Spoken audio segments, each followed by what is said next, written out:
Shalom, saudaraku yang dikasihi Tuhan Yesus Kristus.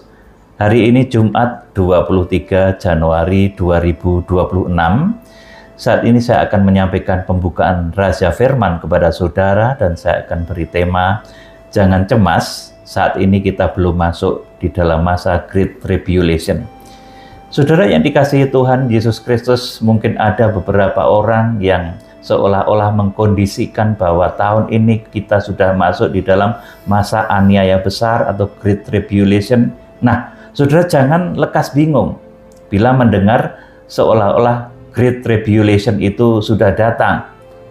Dan itu orang yang menyatakan seperti itu mengatakan bahwa mereka memperoleh dari ilham roh, bahkan seolah-olah merupakan satu pemberitaan dari kami, surat atau tulisan yang seolah-olah dari kami. Kita akan membaca 2 Tesalonika 2 ayat 1 sampai ke 4. Saya mohon dibaca Pak Nendra, 2 Tesalonika 2 ayat 1 sampai 4. Tentang kedatangan Tuhan kita Yesus Kristus dan terhimpunnya kita dengan Dia, kami minta kepadamu saudara-saudara, supaya kamu jangan lekas bingung dan gelisah, baik oleh ilham roh maupun oleh pemberitaan atau surat yang dikatakan dari kami, seolah-olah hari Tuhan telah tiba. Terus, janganlah kamu memberi dirimu disesatkan orang dengan cara yang bagaimanapun juga.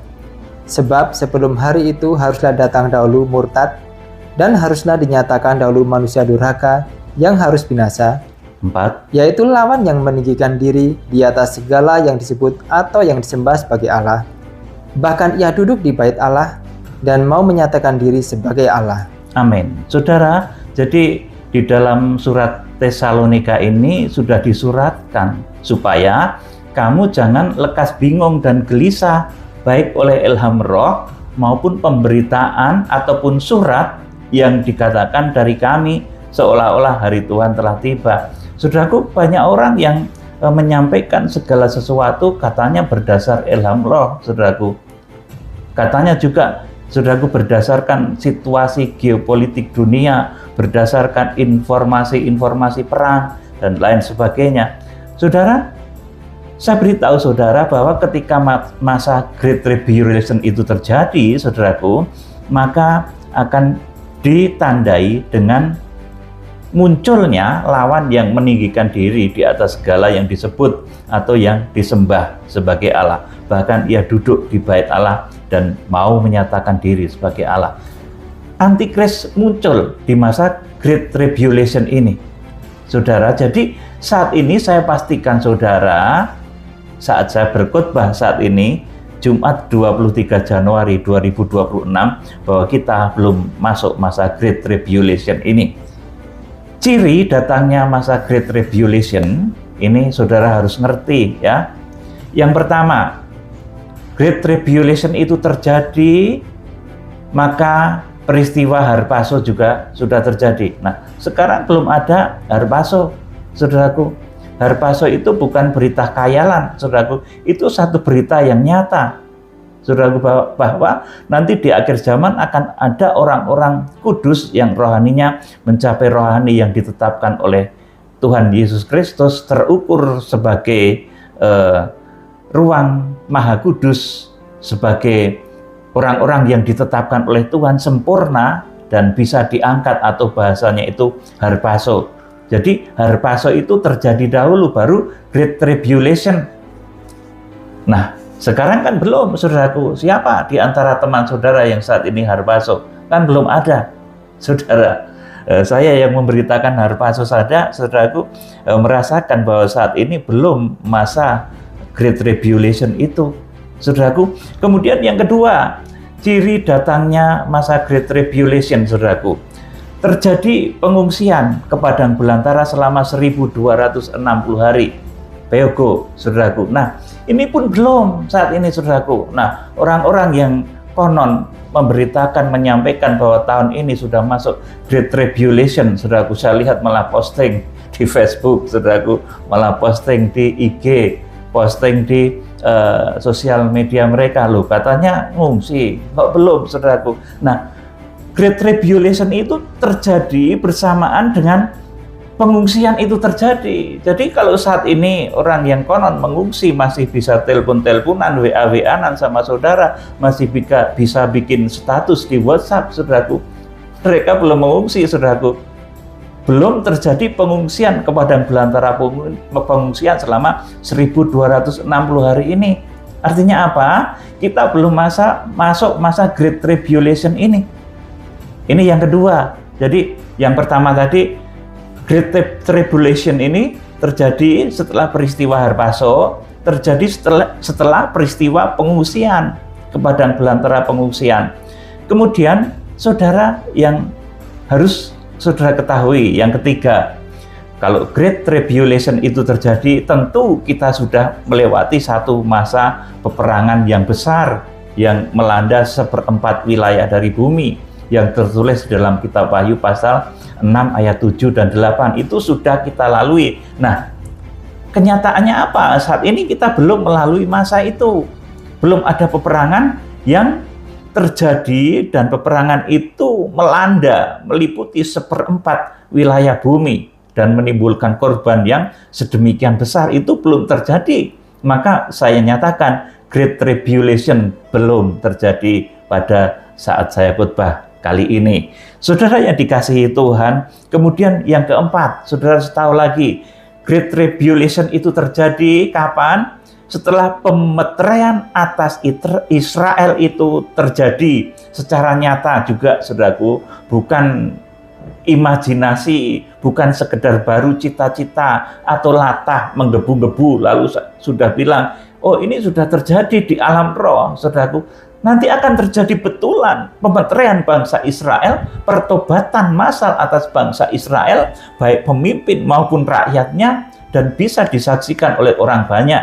Saudaraku, ini pemeteraian atas Israel saat ini belum terjadi, saudaraku. Dan saya nyatakan karena hal ini belum terjadi, tanda yang sedemikian ini belum terjadi, pemeteraian atas Israel itu belum terjadi, saya nyatakan bahwa saat saya berkhotbah ini, Great Tribulation belum terjadi. Saudara, bahkan saya yang mengajak, mencanangkan, bahkan juga mengajak para hamba Tuhan untuk kegerakan kuda putih, penjangkauan pemeteraian Israel, saya belum merasa berhasil. Saudaraku, bahkan hamba-hamba Tuhan lain pun saya rasa belum ada yang berhasil untuk melakukan pemeteraian terhadap bangsa Israel ini. Ini tanda yang keempat. Jadi saya nyatakan saat saya khotbah ini, bulan Januari ini kita belum masuk masa Great Tribulation. Kemudian yang kelima, saudaraku, Great Tribulation itu, saudaraku, nanti di sana akan ditandai dengan satu masa yang begitu brutal, di mana pada masa itu terjadi keganasan-keganasan, manusia akan dipaksa memakai tanda karakma atau 666. Saat ini belum, saudaraku, belum saat ini. Dan memang sistem dunia sedang mengarah ke sana, tetapi itu belum bisa terjadi. Karena apa? Karena orang-orang pilihan. Karena Tuhan masih hendak menyelamatkan Israel dalam kegerakan besar di akhir zaman yang namanya kegerakan kuda putih. Tuhan masih hendak menyelamatkan Israel, memeteraikan bangsa kekasihnya sampai nanti dimeteraikan 144.000 dari suku-suku keturunan Israel dimeteraikan. Saudara, jadi dari 5 ciri mengenai datangnya masa Great Tribulation ini belum ada satupun, saudaraku, yang terpenuhi. Belum ada Harpaso, saudaraku. Harpaso di dalam arti Wahyu pasal 12 ayat yang kelima tentunya, yaitu terjadinya orang-orang yang sempurna yang merupakan badannya Tuhan Yesus Kristus. Orang-orang sempurna yang dilahirkan gereja Tuhan di akhir zaman, di mana mereka akan langsung dibawa kepada Allah dan ketahtanya. Orang kenal ini dengan bahasa pengangkatan. Ini belum terjadi. Maka saudara mau bilang Great Tribulation dari mana? Saudaraku, ini belum terjadi, saudaraku. Kemudian ciri yang kedua, terjadinya pengungsian ke padang belantara selama 1260 hari di Wahyu pasal 12 ayat 6 dan ayat 14. Ini pun belum terjadi, saudaraku. Saudara boleh telepon orang-orang yang konon mengungsi. Mereka masih bisa dihubungin enggak, saudaraku? Mereka masih nyetatus di Facebook, nyetatus di WhatsApp apa enggak? Saudaraku, kalau mereka sudah enggak nyetatus, ya mungkin betul mereka sudah mengungsi, saudaraku, tapi saudara bisa cek kebenarannya. Saudara yang dikasihi Tuhan, jadi pengungsian ini belum terjadi, saudaraku. Beogo ini belum terjadi, saudara. Kemudian ciri yang ketiga yang mudah dilihat orang, satu peperangan besar yang melanda 1/4 wilayah bumi, ini belum terjadi, saudaraku. Kita belum melihat hal itu terjadi, saudaraku. Maka sudah pasti Great Tribulation itu belum terjadi, karena masa Great Tribulation atau kesukaran besar itu terjadinya adalah 1260 hari atau 42 bulan. Saudara, kemudian ciri yang keempat dari datangnya masa Great Tribulation itu adalah terjadinya pemeterian atas Israel. Ini pun belum terjadi, saudaraku. Nah, pemeterian atas Israel itu nanti akan terjadi secara nyata, bukan lagi imajinasi latah menggebu-gebu lalu berbicara, sudah terjadi di dalam roh, saudaraku.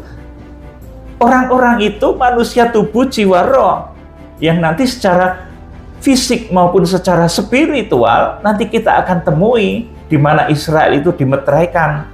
Saudaraku, ini belum terjadi dan kita sedang berusaha ke sana lewat pemberitaan-pemberitaan, baik fellowship, KKR, seminar. Saya sampaikan hal ini, kita sedang menuju arah pemeteraian terhadap bangsa Israel, saudaraku. Maka saya pastikan saat saya berkhotbah ini, saudaraku, bahkan bulan ini kita belum akan masuk di dalam Great Tribulation, saudaraku. Kemudian ciri yang kelima, saudaraku, di mana pada masa Great Tribulation itu akan dipaksakan satu tanda, yang nama tanda itu adalah karagma, yang wujudnya simbolnya adalah tanda 666, Wahyu pasal yang ke-13 ayat 16 sampai 18. Itu belum terjadi. Maka saya pastikan saat kita berada di tanggal ini, saudaraku, sebab nanti tanggal ini lama-lama juga akan mengarah kepada kegenapan kitab Wahyu. Jadi ketika saya berkhotbah ini, saya yakinkan saudara, kita belum berada di masa Great Tribulation, saudara. Jadi kalau hanya kabar tentang perang, orang yang menyimpulkan, wah ini sudah Great Tribulation, masuk masa yang susah karena terjadi perang di mana-mana. Kabar tentang perang itu belum bisa menjadi tanda dari Great Tribulation, bahkan itu praaniaya baru, saudaraku. Baru praaniaya, belum Great Tribulation-nya, saudaraku. Jadi kalau hanya berdasarkan pengamatan tentang perang di Timur Tengah, perang di Amerika, Venezuela, kemudian di Ukraina, saudaraku, di berbagai tempat di Israel, di Iran, dan lain sebagainya, perang bangsa melawan bangsa itu belum dijadikan sebagai patokan datangnya Great Tribulation. Belum, saudaraku. Nah, kemudian timbulnya bangsa bangkit melawan bangsa itu juga belum bisa menunjukkan itu masa Great Tribulation. Bahkan juga gempa bumi itu belum bisa. Saudara yang dikasihi Tuhan Yesus Kristus, jadi kalau cuma kabar tentang perang, ada bangsa yang bangkit melawan bangsa, itu belum bisa menentukan atau mengindikasikan bahwa masa itu adalah masa Great Tribulation. Itu masa baru Great Tribulation, saudaraku. Nah, ataupun kalau hanya berdasarkan gempa bumi atau bencana-bencana alam, itu juga belum bisa dijadikan patokan bahwa masa yang ditandai dengan bencana-bencana itu sudah masuk di dalam Great Tribulation. Nah, saudara, yang bisa saudara pastikan kalau Great Tribulation itu terjadi, nanti terjadinya harpazo itu dan pengungsian. Orang-orang nggak bikin status lagi di WhatsApp. Saudaraku, orang yang ngungsi itu nggak WhatsAppan, saudaraku. Nggak lagi nyetatus di Facebook. Sekarang orang-orang yang memberitakan tentang Great Tribulation itu masih sibuk bikin status WhatsApp, sibuk bikin status Facebook, saudaraku. Ya, jadi saudara, ketika diungsikan itu nanti saya yakin kita sudah berada di dalam satu kondisi yang luar biasa, seperti ketika Filipus dipindahkan dari Gaza ke Asdod. Saudaraku, kita sudah memakai perlengkapan surgawi yang dahsyat, saudara. Jadi saya pastikan saat ini kita belum berada di dalam masa Great Tribulation. Sebab Saudara, ini adalah satu kenyataan. Banyak orang yang akan memakai nama Yesus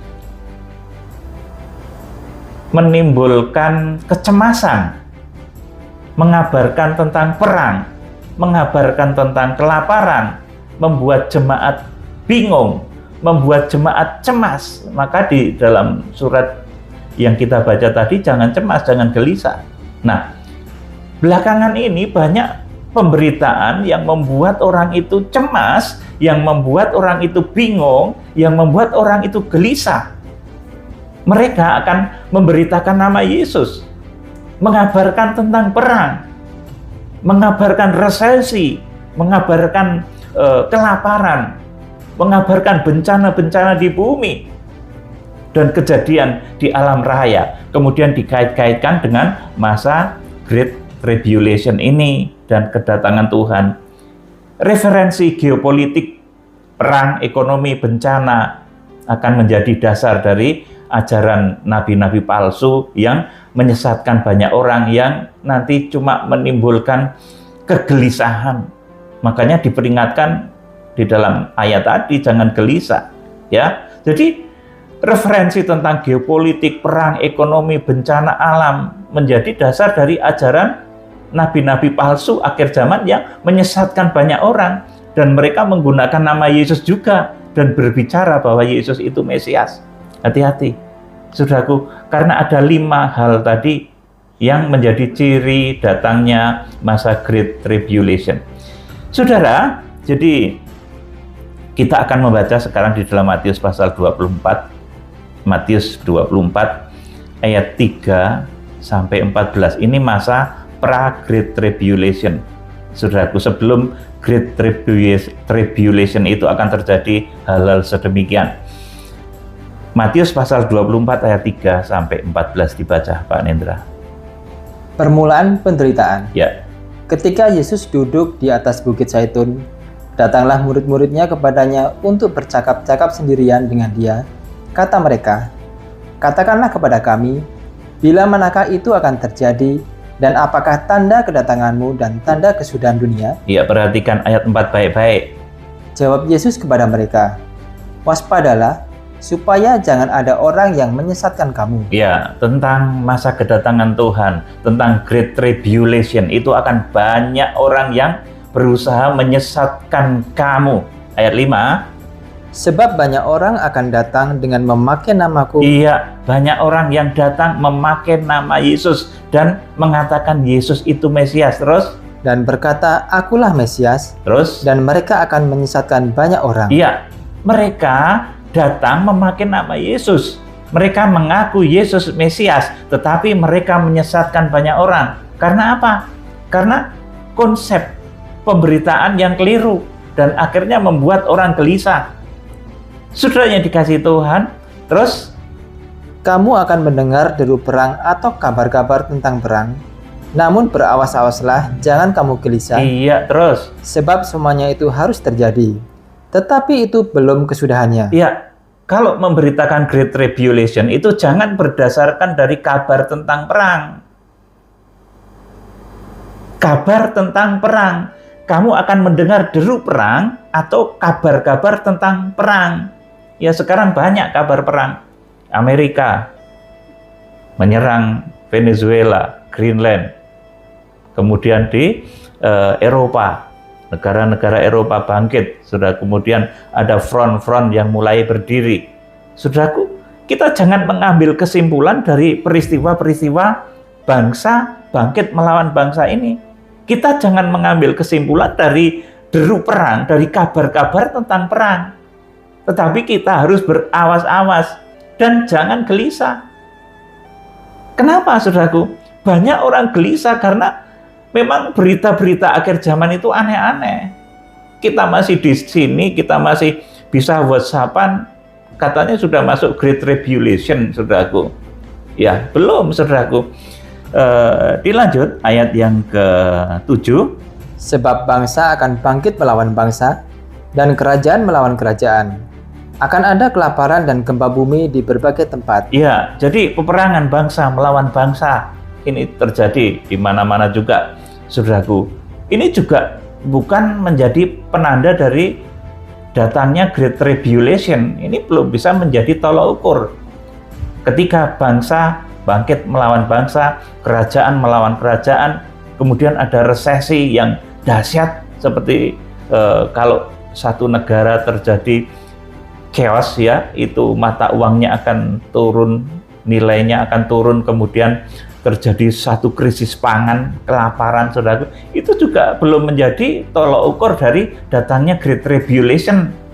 Saudara perhatikan baik-baik, itu baru masalah kecil, itu baru permulaan.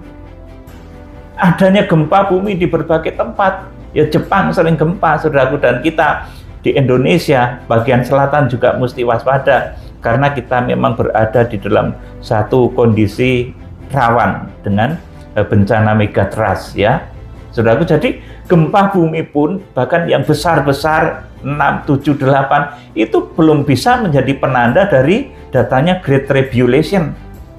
Perhatikan baik-baik ini. Terus ayat yang ke Ayat 8 ya. Akan tetapi semuanya itu barulah permulaan penderitaan menjelang zaman baru. Itu baru permulaan dari pra Great Tribulation. Terus pada waktu itu kamu akan diserahkan supaya disiksa, dan kamu akan dibunuh, dan akan dibenci semua bangsa oleh karena namaku. Terus dan banyak orang akan murtad, dan mereka akan saling menyerahkan dan saling membenci. Terus banyak nabi palsu akan muncul dan menyesatkan banyak orang. Banyak nabi palsu muncul, saudaraku, menyesatkan banyak orang. Katanya ilham roh. Roh mana dulu, saudaraku? Kalau bukan Roh Kudus ya itu palsu. Roh apalagi roh kuasa kegelapan, roh lain, saudaraku, itu jelas sesuatu yang menyesatkan. Terus dan karena makin bertambahnya kedurhakaan, maka kasih kebanyakan orang akan menjadi dingin. Ya, kasih kebanyakan orang dingin. Loh, katanya di gereja malah nggak saling sapa, saling cuek, saudaraku. Nah, ibadah-ibadah di akhir zaman itu mestinya ada sukacita, di mana ada kasih sayang, jangan malah saling cuek, saudaraku. Kemudian ayat yang ke 13 ya. Tetapi orang yang bertahan sampai pada kesudahannya akan selamat. Dan Injil Kerajaan ini akan diberitakan di seluruh dunia menjadi kesaksian bagi semua bangsa. Sesudah itu barulah tiba kesudahannya. Amin. Ini masa pra Great Tribulation, saudaraku. Jadi tanda-tandanya tadi ya, perang, terjadi perang, bangsa bangkit melawan bangsa, terjadi krisis ekonomi yang dahsyat, terjadi bencana-bencana alam. Itu belum menjadi patokan bahwa ketika hal-hal itu terjadi, itu menjadi tanda bahwa Great Tribulation itu terjadi. Itu tidak bisa menjadi patokan. Nah, sekarang kita akan lihat patokannya itu apa. Kalau Great Tribulation itu benar-benar sudah terjadi, saudaraku, kita akan membaca Matius pasal 24 ayat 15 sampai 21. Dibaca Pak Nendra. Ini yang paling mudah diketahui. Jadi, Matius, ya, terus? Jadi apabila kamu melihat pembinasa keji berdiri di tempat kudus, menurut firman yang disampaikan oleh Nabi Daniel, para pembaca hendaklah memperhatikannya. Amin. Jadi tanda pertama, Antikris itu sudah menyatakan diri, pendurhaka yang tadi ditulis di dalam Timotius tadi, saudaraku. Antikris sudah menyatakan diri, dia duduk di bait Allah dan menyatakan diri Allah yang harus disembah. Nah, pada saat itulah Great Tribulation itu terjadi, dan terjadi satu masa yang begitu dahsyat yang belum pernah terjadi sebelumnya dan tidak akan terjadi lagi. Ayat yang ke-16. Maka orang-orang yang di Yudea haruslah merekahkan diri ke pegunungan. Amin. Ya, ini ciri selanjutnya, terjadi peugo, pengungsian, saudaraku. Dan di dalam Matius 24 ayat 16 ini digambarkan dengan orang-orang yang di Yudea saja, saudaraku. Tapi ini melambangkan pengungsian di Wahyu pasal 12 ayat yang ke-6 dan ayat yang ke-14.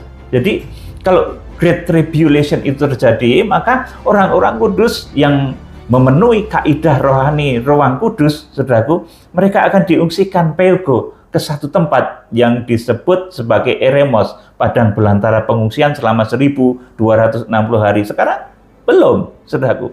Orang-orang yang memberitakan tentang Great Tribulation, coba dicek. Masih bikin status WhatsApp enggak, saudaraku? Masih aktif di sosial media enggak? Masih ada di rumahnya enggak, saudaraku? Nah, kalau mereka mengungsi, mereka nanti sudah nggak akan aktif di sosial media lagi. Bahkan kita sudah nggak bisa menemukan mereka kalau kebetulan kita menjadi orang yang tertinggal, saudaraku. Tapi saya berharap jangan ada di antara saudara menjadi orang yang tertinggal, ya. Paling tidak diungsikan, atau kalau lebih utama lagi ya saudara bisa masuk dalam golongan orang yang harpazo. Kemudian ayat 17, orang yang sedang di peranginan di atas rumah, janganlah ia turun untuk mengambil barang-barang dari rumahnya. Ya. Dan orang yang sedang di ladang, janganlah ia kembali untuk mengambil pakaiannya. Ya, akan terjadi pengangkatan. Jadi orang yang sedang di peranginan di atas rumah, janganlah ia turun untuk mengambil barang-barang dari rumahnya. Artinya apa? Di peranginan itu di atas nggak usah turun, karena akan terjadi harpazo. Jadi ketika Great Tribulation itu terjadi, saudaraku, maka yang terjadi di dunia ini adalah antikris sudah menyatakan diri, kemudian terjadi pengungsian, kemudian juga terjadi harpazo. Saudara, ini belum terjadi. Orang-orang yang ngomong sudah masuk di masa Great Tribulation itu, saudara telepon masih bisa sekarang, ya. Perhatikan baik-baik. Kemudian ayat yang ke-18. Dan orang yang sedang di ladang, janganlah ia kembali untuk mengambil pakaiannya.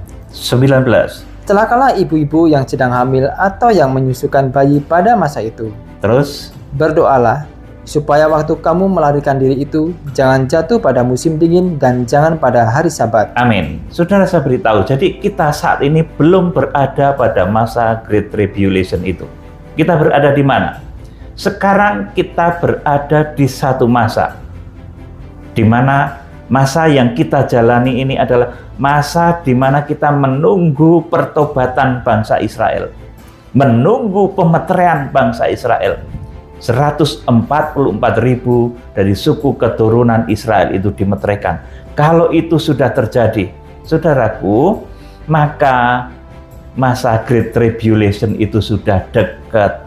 Makanya, saudara, kalau mendengar segala sesuatu, memohon hikmat, jangan sembarang dengar, karena telinga kita itu, saudaraku, saya pernah sampaikan kepada saudara, kalau benih dari mempelai pria surga, firman itu masuknya melalui telinga kita, saudaraku. Demikian pula, saudaraku, benih dari si jahat, kalau saudara memasukkan segala sesuatu yang keliru, itu juga dari telinga saudara, mungkin juga dari membaca. Saudara, jadi saya tegaskan, sekarang kita berada pada masa di mana kita harus fokus untuk penyucian, pendamaian, kemudian kita menunggu masa bertobatnya bangsa Israel, masa dimeteraikannya bangsa Israel. Kalau sudah ada tanda ini, saudaraku, bangsa Israel dimeteraikan, dan nanti itu memang beriringan dengan terjadinya perang besar yang melanda 1/4 wilayah di bumi. Wahyu pasal yang ke-6 ayat 7 dan 8. Kemudian beberapa saat kemudian terjadilah satu gerakan spiritual besar yang terlihat, saudaraku, baik secara tubuh, jiwa maupun roh. Saudaraku, akan ada pertobatan massal, pertobatan nasional atas bangsa Israel. Kalau itu sudah terjadi, maka yang disebut Great Tribulation itu sudah dekat. Tidak langsung terjadi loh, saudaraku. Ketika nanti Israel dimeteraikan, itu nggak langsung terjadi Great Tribulation. Enggak. Masih ada beberapa saat yang kita perlu belajar, kita perlu dalami lagi. Jadi posisi kita sekarang, kita berada pada saat-saat penantian. Saat-saat penantian pertobatan bangsa Israel. Dan kita semua juga harus memikirkan keselamatan keluarga kita, teman-teman kita, saudaraku. Sebab nanti kalau Israel sudah dimeteraikan, saudaraku, nanti kegerakan akan fokus kepada penyembahan atau mesbah dupa internasional, saudaraku, satu penyembahan global. Jadi kalau nanti ada arus dari antikris yang mengglobal, maka arus spiritual jadi juga akan mengglobal. menjadi satu kekuatan besar di akhir zaman. Jadi kiranya Tuhan Yesus Kristus memberkati.